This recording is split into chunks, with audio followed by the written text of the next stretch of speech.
नमस्कार दोस्तों, एक बार फिर से आप सभी का स्वागत करते हैं। इस वीडियो में हम बात करेंगे हरियाणा कौशल रोजगार निगम के तहत लगे हुए कच्चे कर्मचारियों की, जिनकी संख्या 1,20,000 से भी ज़्यादा है। बार बार हम देखते हैं जॉब सिक्योरिटी की बात हो रही है, सरकार की तरफ से भी कहा जा रहा है कि हमने सभी कच्चे कर्मचारियों को जॉब सिक्योरिटी दी है, उनके रोज़गार को पक्का किया है। लेकिन जो सच्चाई है वो इसके बिल्कुल अपोजिट है। ऐसी बात नहीं है कि सभी कच्चे कर्मचारियों को ही जॉब सिक्योरिटी मिली है। गलियारे में कहा गया है कि मुख्यमंत्री चाहें तो पता कर लें 1,20,000 में से कितने को जॉब सिक्योरिटी मिली है, क्योंकि सच्चाई यही है, जॉब सिक्योरिटी केवल उन्हीं कर्मचारियों को ही मिली है जो हरियाणा कौशल रोजगार निगम में पोर्ट हुए हैं। इससे पहले अलग अलग सरकार के महकमों में, बोर्ड कॉरपोरेशनों में काम कर रहे थे, और जो 15 अगस्त 2025 को 5 साल या इससे ज़्यादा उनको समय हो गया है महकमे में, उन्हीं को ही जॉब सिक्योरिटी मिली है। और बाकी जो कर्मचारी है जो आउटसोर्सिंग पॉलिसी 1 के तहत लगे हुए हैं, उनको अभी कोई जॉब सिक्योरिटी नहीं मिली है। गंभीर प्रयासों के बावजूद भी अधिकतर विभागों, निगमों, बोर्डों में पात्र कर्मचारियों को जॉब सिक्योरिटी नहीं दी जा रही है। इसका मुख्य कारण एक ही है कि विधेयक जो बनाया गया था हरियाणा सरकार के द्वारा, उसमें कहीं भी आउटसोर्सिंग पॉलिसी पार्ट 1 नहीं लिखा है। सिर्फ आउटसोर्सिंग पॉलिसी पार्ट 2 और हरियाणा कौशल रोजगार निगम ही लिखा हुआ है। सभी विभाग, बोर्ड, निगम, प्राधिकारी जो है वो आउटसोर्सिंग पॉलिसी पार्ट 1 के उन अस्थायी कर्मचारियों को जॉब सिक्योरिटी एक्ट का लाभ नहीं दे रहे जिन्हें हरियाणा कौशल रोजगार निगम में पोर्ट नहीं किया गया है, और अभी भी आउटसोर्सिंग पॉलिसी पार्ट 1 के तहत ही ये जो है नौकरी कर रहे हैं।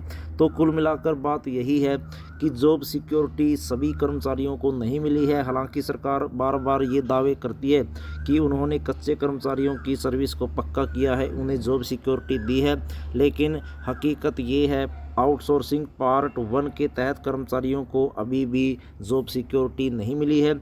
जिन कर्मचारियों को हरियाणा कौशल रोजगार निगम में पोर्ट कर दिया था या आउटसोर्सिंग पॉलिसी पार्ट 2 के पदों पर लगे हुए हैं, उन्हें तो जॉब सिक्योरिटी दी जा रही है।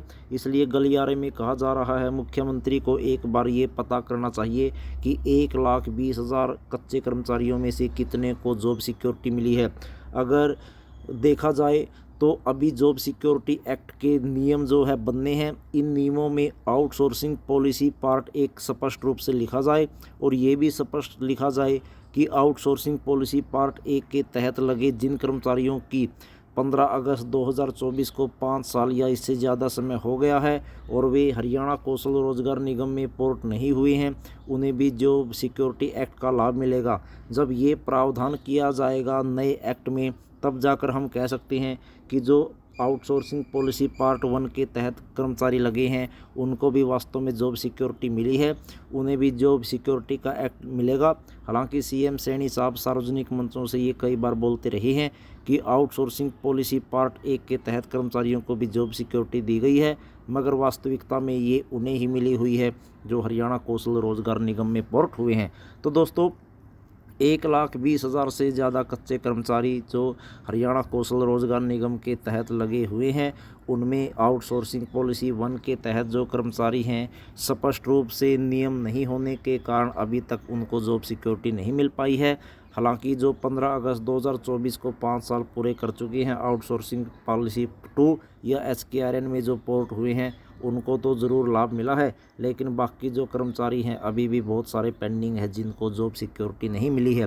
सरकार को चाहिए ऐसा स्पष्ट रूप से पॉलिसी बनाकर, एक्ट बनाकर सभी कच्चे कर्मचारियों की जो जॉब है उनको सिक्योरिटी दे, जॉब सिक्योरिटी दे 58 साल की, और समय समय पर महंगाई के हिसाब से उनके भत्तों में बढ़ोतरी करे ताकि उनकी रोजी रोटी चलती रहे और परिवार का गुजारा हो सके। धन्यवाद।